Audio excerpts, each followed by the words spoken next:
level yang keberapa ketika dapat informasi. Jangan-jangan emang bagian cuci piringnya doang sih.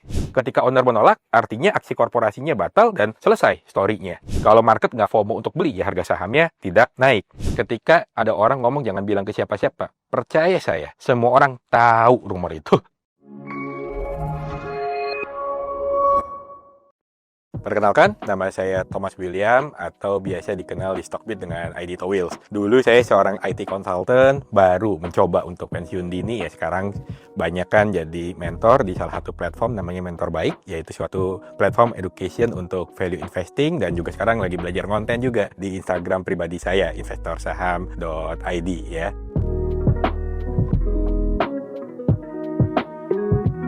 Dulu ada film judulnya Wolf of Wall Street yang masih main tuh Michael Douglas gitu ya. Nah, saya suka banget ngeliat film itu, kayaknya enak banget, pencet dapat uang gitu ya, dan uangnya juga besar. Jadi saya masuk waktu itu ke pasar modal di tahun 2008, saat itu masih kuliah ya. Jadi dulu masuk pasar saham tuh harus minimal 10 juta, belum ada uangnya, masuk ke reksadana. 2009 mulai bekerja, dan habis itu mulai mengumpulkan uang sampai dapat 10 juta rupiah pertama, baru bisa buka akun sekuritas pertama saya di tahun 2009.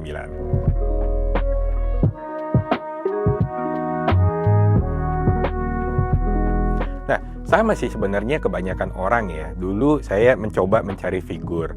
Katanya kan investor paling besar di dunia adalah Warren Buffett. Warren Buffett ngajarin bahwa baca buku The Intelligent Investor. Cuma pas saya beli tahun 2009, ingat tuh saya beli pertama kali di TA, harga 250.000. Jadi itu uang yang cukup tinggi untuk saya saat itu. Nah, ketika baca nggak ngerti apa-apa. Jadi habis itu ya belajar jadi trader. Kan enak ya kalau jadi trader. Kita tinggal belajar baca indikator, habis itu kita ngerasa kayaknya kita bisa nebak harga. Cuma seiring berjalan dan lain-lain, ya akhirnya jatuh cintanya ke value investing setelah mengalami perjalanan sih. Gitu. Kebanyakan belajar sendiri, tapi kalau untuk memahami industri segala macam ya seringkali konsultasi dengan teman-teman yang lebih pengalaman lah di bidang atau di sektor tersebut.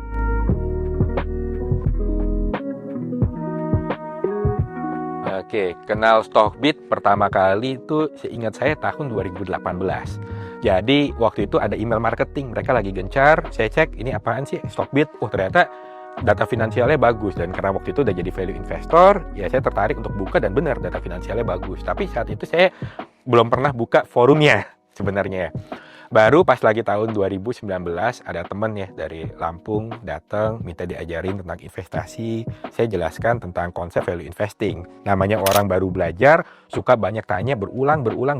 Nah, kalau dijelasin via WhatsApp kan susah.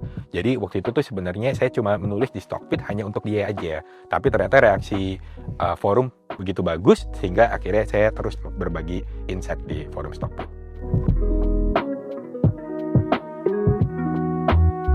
Oke, sebenarnya kalau kita mau jadi trader ya, kita kan harus disiplin pada money management. Misalkan saja modal transaksi saya adalah 100 juta.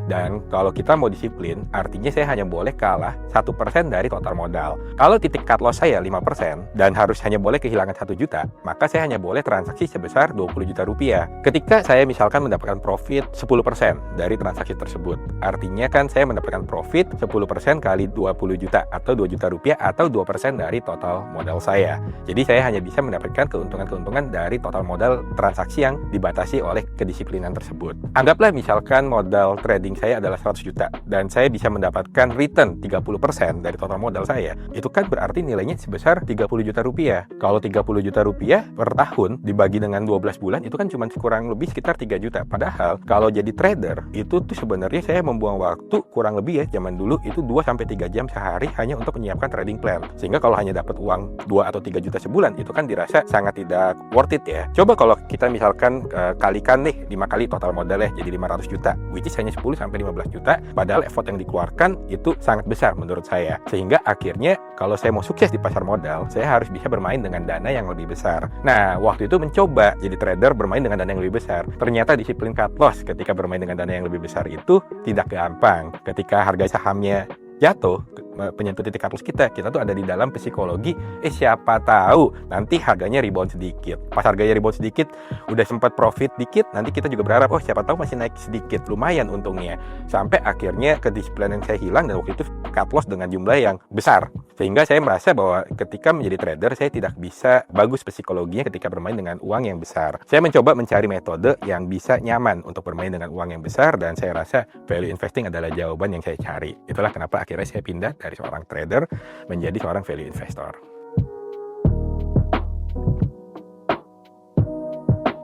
Saya akan to be fair untuk bilang bahwa saya saat ini adalah seorang value investor. Tentu metode yang saya gunakan adalah value investing. Tetapi saya nggak pungkiri lah bahwa sesekali ya, saya juga seorang spekulan berdasarkan momentum. Jadi ya, adalah main nakal-nakal sedikit. Tetapi yang spekulan berbasis momentum ya, hanya menggunakan alokasi modal yang sangat kecil dari total portofolio saya. Investing 90%, untuk yang lucu-lucu ya sekitar 10% lah maksimal. Dibatasi ya, kecuali memang lagi ngebet banget ya, kadang adalah nakalnya gitu ya.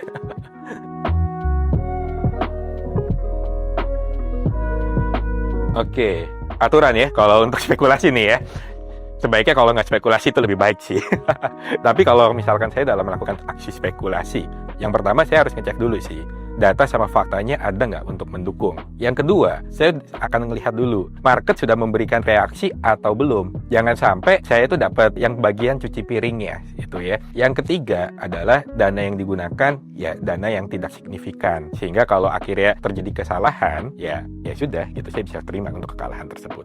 Oke, saya akan kasih contoh. Ini tidak ngomongin kode emiten apapun. Anggap, misalkan Mas Fadil dapat informasi bagus bahwa perusahaan A akan diakuisisi oleh perusahaan lain. Harganya misalkan 2 book value gitu ya. Dan itu memang betul. Ternyata dia sudah lakukan pengecekan segala macam sampai ke bagian orang yang ngurusin untuk administrasinya. Semuanya sudah diurus, habis itu disubmit ke owner. Ketika market sudah mendengarkan rumor seperti itu, maka biasanya market sudah memberikan reaksi price action yang bagus. Naik, karena market sudah ekspektasinya bahwa ini akan diakuisisi seharga 2 book value. Tapi ketika penawarannya masuk ke owner, emang ownernya harus terima? Belum tentu loh. Ternyata ownernya menolak. Ketika owner menolak, artinya aksi korporasinya batal dan selesai story-nya. Ya, jadi namanya spekulasi, kita mau jadi front runner atau mau jadi apapun itu, selalu ada resiko untuk gagal. Dan ketika gagal, kita belum tentu memegang company yang kita suka. Jadi ya, saya nggak mau untuk terjebak nyangkut dengan dana yang terlalu besar. Kalau untungnya oke, kalau rugi ya saya ikhlas gitu.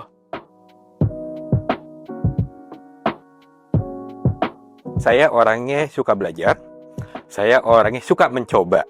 Jadi bisa dibilang semua aliran-aliran yang pernah ada disebut lah atau diajarin, ya saya sudah mencoba semua sih sebenarnya gitu ya. Kalau saya belajarnya biasanya sampai dalam. Akhirnya memang saya menemukan value investing paling cocok sebenarnya untuk saya. Karena kalau misalkan kita bisa membeli suatu perusahaan yang bagus, harganya bagus, itu kan nyaman sekali gitu ya.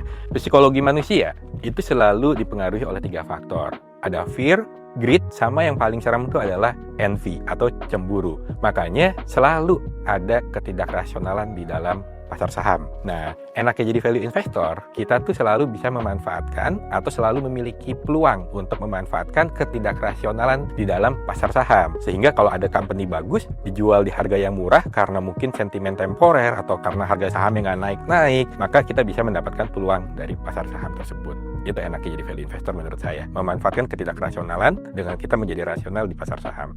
Saya sudah melihat sendirilah banyak orang-orang yang jago dalam melakukan spekulasi segala macam, akhirnya hanya dalam satu momen mereka hilang semua gitu ya di market. Dan ya menurut saya value investor itu orang yang sangat notice dengan resiko, dan kalau kita bisa notice dengan resiko maka kita bisa stay lama di market dan juga returnnya juga tidak jelek. Jadi bukan suatu metode yang returnnya paling tinggi, tapi suatu metode yang bisa membuat kita paling lama bertahan di market dan merasakan compounding effect.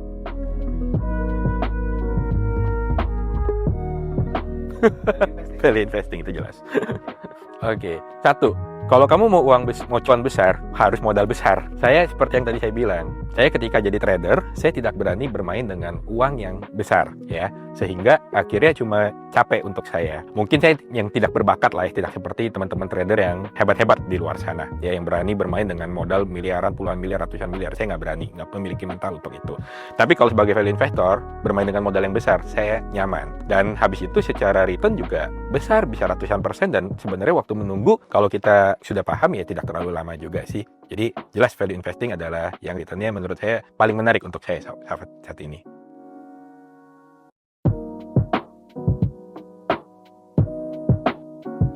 Ya, nggak tahu ya kalau untuk aliran yang lain. Kalau buat saya, value investing ya selalu akan applicable sih untuk market seperti apapun. Jadi kalau saya sih akan strict pada value investing gitu.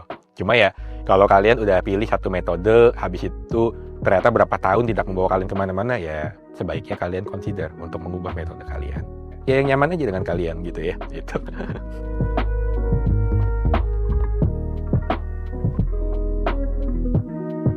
Oke, ini growth stock ya, bukan growth investing. Karena kalau orang mendengar growth investing tuh seakan-akan pokoknya selama company-nya growth-nya bagus, valuasi mahal pun diperbolehkan. Saya sangat suka DCII, tapi menurut saya valuasinya tidak masuk, sehingga DCII tidak ada di dalam portofolio saya. Growth stock ini ya saham yang saya percaya growth-nya masih bagus, tetapi valuasinya pun juga masih menarik. Kenapa saya suka dengan growth stock? Karena menurut saya murah itu tidak pernah menjadi alasan yang cukup untuk membuat harga saham naik, karena kalau market nggak FOMO untuk beli ya harga sahamnya tidak naik. Makanya saham-saham sigar bat itu menurut saya hanya cocok untuk saham-saham cyclical atau saham-saham yang ada kemungkinan diakuisisi ya, atau ada aksi korporasi. Karena market sebenarnya hanya akan FOMO untuk melakukan pembelian kalau mereka melihat ada ekspektasi perbaikan kinerja ke depan. Mau itu kalau untuk saham cyclical yang tadinya pendapatan dan labanya jelek, menjadi tiba-tiba pendapatan dan labanya bagus. Kalau untuk yang saham-saham yang diakuisisi ya karena terlalu murah ya, sehingga akan ada membuat orang tertarik untuk melakukan akuisisi. Cuma pertanyaannya satu, kalau dia saham cyclical, kapan siklus bagusnya masuk? Kalau dia mau diakuisisi kapan? Kan nggak jelas. Tetapi kalau growth stock, kita bisa lebih mudah untuk memperkirakan company ini masih akan growth dengan bagus ke depannya atau tidak. Kalau misalkan growth-nya masih akan bagus, ya menurut saya market akan memberikan apresiasi sendiri.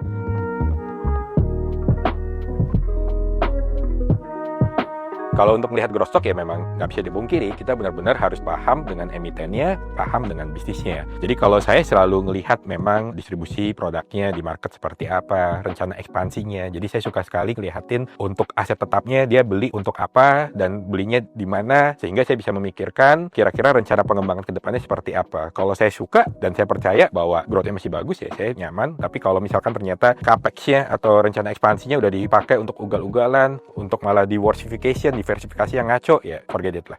Kalau untuk growth stock, saya tuh selalu harus bisa menjelaskan kenapa company itu bisa growth-nya tuh gampang. Sehingga mau kondisi ekonominya sejelek apapun, saya tetap nyaman untuk pegang company ini. Contoh aja, kalau misalkan suatu company ya, pendapatannya 2 triliun satu tahunnya. Dan kalau misalkan ternyata dia ada launching produk baru, dan produk barunya ternyata diterima dengan baik oleh market. Anggaplah kapasitas produksi dari produk baru itu 150.000 pieces per hari. Kalau kita kalikan dengan jumlah hari kerja, misalkan 260 hari ya, sama dengan 39 juta pieces per tahun untuk kapasitas produksinya. Kalau misalkan harga produknya adalah 20.000 per pieces, berarti kan potensi untuk total penjualannya adalah sekitar 780 miliar satu tahun ya, kalau full capacity terjual. Kalau misalkan hanya 50%, maka 780 bagi 2 sekitar 390 miliar. Jadi hanya satu produk baru itu bisa sebesar 390 miliar dari 2T, atau sekitar berapa? Berarti 19% sendiri untuk growth-nya. Nah, jadi saya suka dengan story-story growth yang mudah.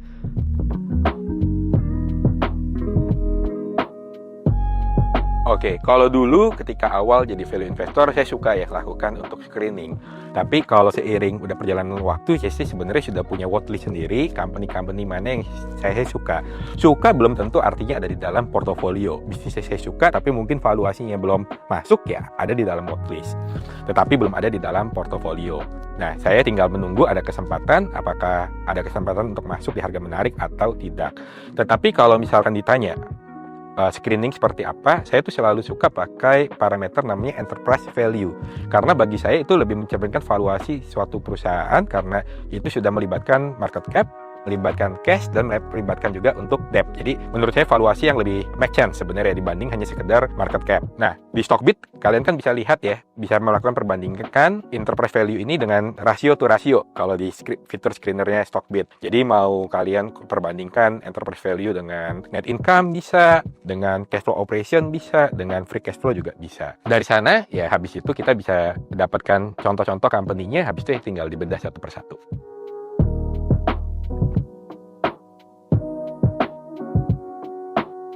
Cara paling gampang, ya jangan dengerin rumor, biar nggak kejebak dengan rumor. Sebenarnya as simple like that lah ya. Cuman saya mungkin udah lama lah ya di pasar saham, sudah banyak menjalankan berbagai peran di dalam pasar saham ya. Jadi yang dengerin rumor ini, rumor sana, ya sudah seperti makanan sehari-hari. Nah, ini lucu sebenarnya, jangan bilang siapa-siapa. Karena ketika ada orang ngomong jangan bilang ke siapa-siapa, percaya saya, semua orang tahu rumor itu. Ya, bahkan dulu pernah ada satu temen tuh iseng, dia bikin rumor sendiri, dan rumor itu dia tahu bahwa itu rumornya ngaco. Dia menyebarkan ke satu orang, tiba-tiba di acara saham gitu, terus ada yang bilang jangan bilang siapa-siapa ya, ini emiten ini bakal melakukan hal seperti ini, kepada teman saya menyebarkan informasi yang ngaco itu. Jadi kalian bisa bayangkan seberapa serem ya kalimat jangan bilang siapa-siapa itu ya. Iya, kalau emang nggak bisa untuk cek fakta dan datanya ya better jangan spekulasi. Cuma perlu diingat, semakin besar modal kamu di pasar saham, semakin banyak orang yang mau makan uang kamu. Jadi kalau menurut saya, jangan terlalu terpancing dengan berbagai rumor-rumor yang ada. Saya lebih suka kalau misalkan ngobrol tentang pasar saham gitu ya, saya lebih suka untuk obrolan terkait dengan data. Jadi kira-kira data ekonominya seperti apa, sektor ini lagi bagus atau tidak untuk penjualannya di kuartal ini atau di tahun ini. Saya mungkin akan lebih tertarik dengan data-data seperti itu. Sehingga saya tidak terpancing dengan rumor dan saya hanya berpatokan kepada data yang berkaitan dengan kinerja. Kalau misalkan kinerjanya membaik ya saya akan mungkin tertarik, kalau kinerjanya akan memburuk ya saya juga tidak akan tertarik. Jadi selalu fokusnya adalah ke suatu data yang bisa kita kuantifikasi. Karena kalau rumor itu menurut saya berbahaya lah gitu.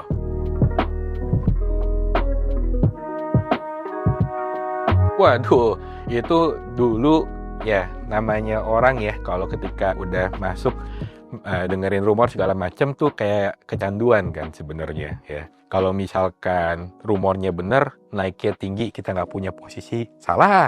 Tapi kalau rumornya salah, kita benar-benar kena hukum. Nah, susah sebenarnya untuk keluar dari circle seperti itu. Tapi ini mungkin saya share ya pengalaman saya. Beberapa saya jatuh di dalam hal-hal rumor. Saya pernah waktu itu beberapa tahun yang lalu mendapatkan rumor dari seorang teman. Rumornya dia bisa sampai ngomong gini, jam sekian hari ini, nanti siang, itu akan ada berita yang bagus untuk emiten tersebut.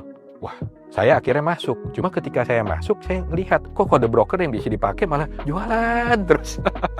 Ya, akhirnya saya nggak nyaman, saya keluar untungnya, dan habis itu benar di jam tersebut beritanya keluar, dan harga hari itu adalah all time high saham tersebut sampai detik ini. Penyebaran informasi itu polanya selalu sama.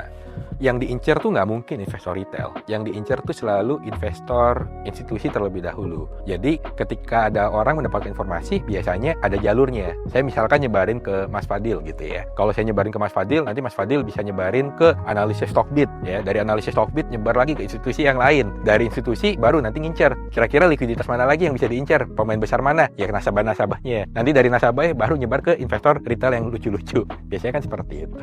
Dan terus berulang. Akan selalu berulang. Jadi makanya kalau misalkan kita mau main yang rumor seperti itu ya make sure kita ini sebenarnya di level yang keberapa ketika dapat informasi. Jangan-jangan emang bagian cuci piringnya doang sih.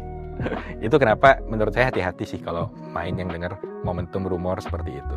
Kita nggak pernah tahu kita di tahap yang keberapa untuk dapetin informasi.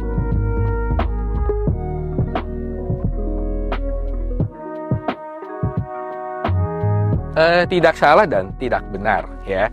Jadi jangan melihat bahwa seorang investor yang jago itu selalu mendapatkan insider information, mendapatkan informasi-informasi rahasia. Sebenarnya enggak. Semua informasi itu sebenarnya banyak kok di publik. Contoh, kita mau ngelihat terlebih dahulu gitu ya, data penjualan otomotif bagus atau enggak, kalian bisa lihat ke Gaikindo atau ke IC untuk motor. Kalian mau lihat data perbankan atau insurance bakal bagus atau enggak, kalian juga bisa lihat kok di laporan bulanan untuk emiten finansial seperti itu. Banyak data-data yang sebenarnya bisa diakses secara publik, dan seorang investor memang biasanya fasih dalam mencari data dan juga mengolah data tersebut. Jadi bukan masalah insider information dan lain-lain, tetapi kebanyakan informasi bisa dipublish di publik, dan memang fokusnya seorang investor adalah mencari data dan fakta.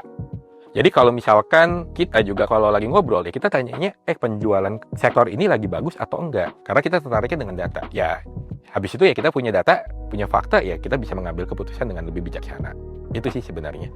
Karena at the end, pasar saham itu hanya melihat pada ekspektasi kepada kinerja ke depan. Jadi mau spekulasi seperti apapun, ujungnya kalau kinerjanya membaik, ya saya juga nyaman-nyaman aja. Makanya dari perjalanan saya selama ini di pasar saham, mau inflow, mau outflow, bandarmologi, bla bla bla, segala macam, hal terpenting adalah kinerja. Makanya tagline saya selalu kinerja, kinerja, kinerja.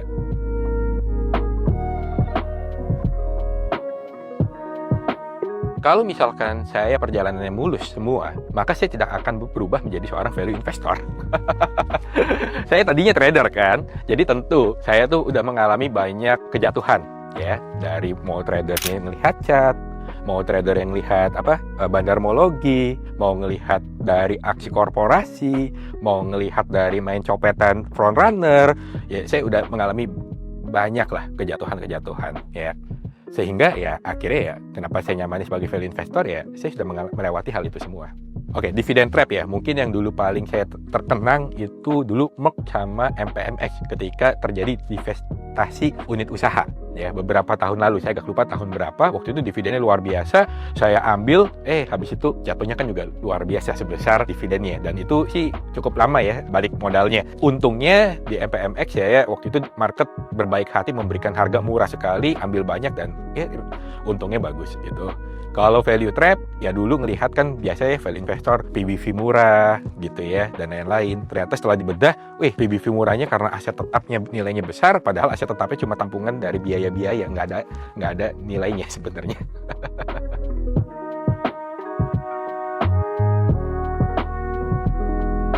Oke, ini sebenarnya sih tergantung dengan klasifikasi saham. Kalau misalkan teman-teman suka kebanyakan kan cyclical stock gitu ya. Kalau cyclical stock biasanya kalau teman-teman pakainya metode value investing cuma ngelihat dari pairnya, justru malah kebanyakan terjebak. Karena ketika labanya lagi bagus, dividennya lagi bagus, biasanya harga komoditas atau harga jual produknya lagi tinggi, lagi di puncak, dan nggak bisa bertahan selama itu. Yang tadinya valuasinya terlihat murah, ketika harga komoditasnya jatuh, menjadi valuasinya malah mahal, dividennya juga menyusut. Jadi kalau cyclical stock, maka teman-teman menurut saya harus berani mengambil di momentum yang jelek, justru bukan ketika momentum yang bagus. Memang sih kita akan merasakan floating loss berapa, mungkin 10%, 20%, tapi biasanya itu akan berakhir enak ya ketika kita berani mengambil momentum yang jelek. Karena ketika momentum jelek itu hanya sebentar lagi, nantinya itu akan menjadi momentum yang bagus. Terus kalau misalkan yang stalwarts gitu ya, saham-saham yang market leader, ya saya selalu melihatnya dari potensi dividend yield yang bisa saya dapatkan. Karena saya nggak bisa ekspektasi bahwa company ini growth-nya akan bagus. Jadi ya saya lihatlah kira-kira dividen yield-nya di atas obligasi atau tidak. Kalau untuk yang growth stock ya yang penting valuasinya masih make sense, dan habis itu growth-nya saya bisa jelaskan dengan mudah kenapa perusahaan ini masih bisa memiliki growth yang bagus untuk beberapa tahun ke depan. Kalau misalkan company ya growth stock, misalkan saat ini market cap-nya 1T gitu ya, labanya 100 miliar, berarti PER-nya 10.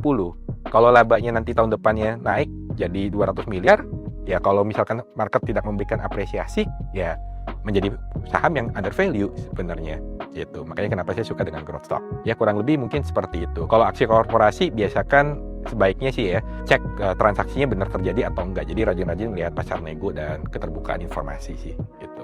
Kalau untuk yang asset play, ya sebaik ini kan sebenarnya murah, tetapi kalau mau naik harus nunggu momentum ya. Jadi saya sih better memang menunggu momentumnya dapat. Seperti yang tadi saya bilang di awal, Aset play kalau untuk cyclical stock ya menunggu siklusnya kelihatan akan berbalik arah dari buruk menjadi jelek menjadi bagus. Kalau untuk yang akan ada story akuisisi ya kita memang udah melihat lah ada pergerakan untuk akuisisi. Biasanya sebagai contoh ya, aset play yang tadinya nggak pernah bagi dividen, tahu-tahu bagi dividen. Itu kan sebenarnya salah satu ciri khas bahwa dia lagi mau habisin laba ditahan. Ada loh aset play yang lagi bagi dividen padahal nggak pernah bagi dividen baru hari ini. Ketika syuting ya.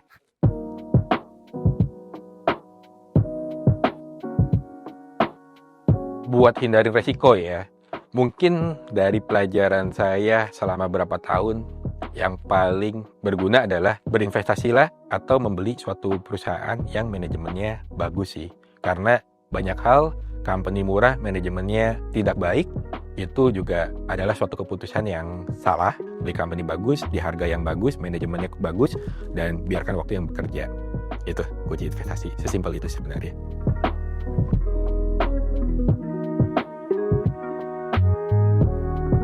Kalau mau sukses untuk dari investasi, hal terpenting adalah compounding effect. Compounding effect baru bisa kalian rasakan enaknya kalau kalian bisa bertahan selama mungkin di market. Hal yang paling susah untuk bertahan selama mungkin di market adalah keburu kapok karena kita mengalami kerugian.